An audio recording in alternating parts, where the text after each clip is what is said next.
Do you love your clients?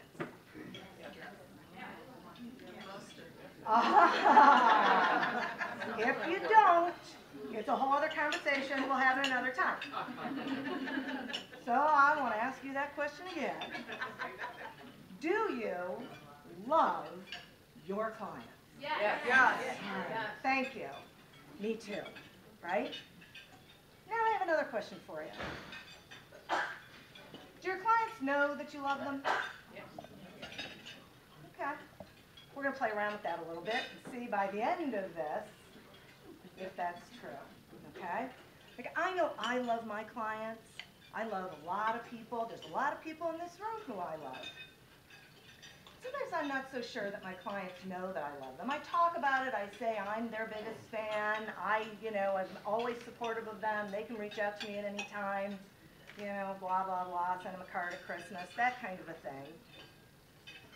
But it's really, really, really important that your clients know you love them. And I equate sales to dating, right? And marriage.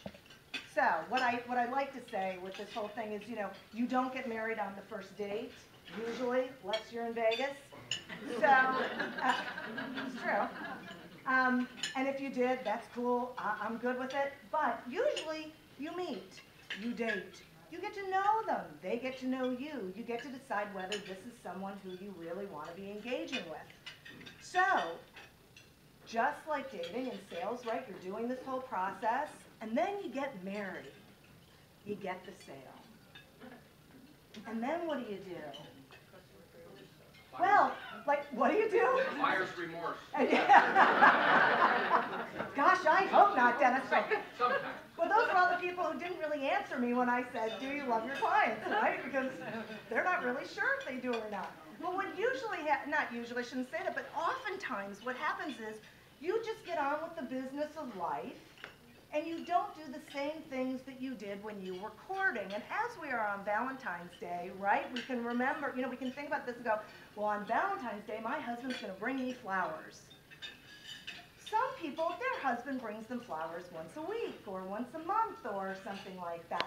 But other people, like me, and I know my husband loves me, but it's on Valentine's Day. He does other things, so I know. But, none of that really, outward pouring of affection kind of thing. So that's usually how it goes.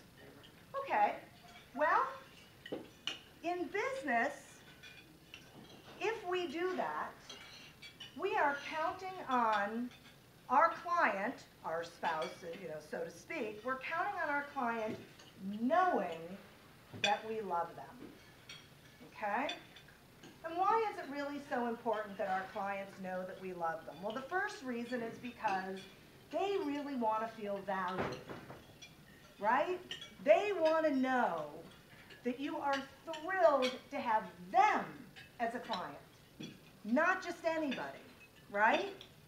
They don't want to think that you're just sort of shooting around and whoever you get, and isn't that great? And somewhere along the line, we were taught to be hunters. Salespeople are hunters. They have to go out, they have to make the sale, and then they have to go out and make the next one. And while, yes, that's true, you always have to be building your client base, you also have to be a nurturer. You have to be growing your relationship with your client. Because if you don't, what happens? They might go away. And while they're not necessarily actively seeking a replacement for you, unless you do something really wrong and they're really disappointed, but for the most part, you're going to do everything right. And when you provide your service or your product to them, it's going to be great. That part's going to be great. But if you're not paying attention to them, and you're not letting them know that you appreciate them, and your competition comes knocking on the door, and they start wooing them and paying attention to them, you're making it really easy for them to leave. Because now there's this person who cares about them.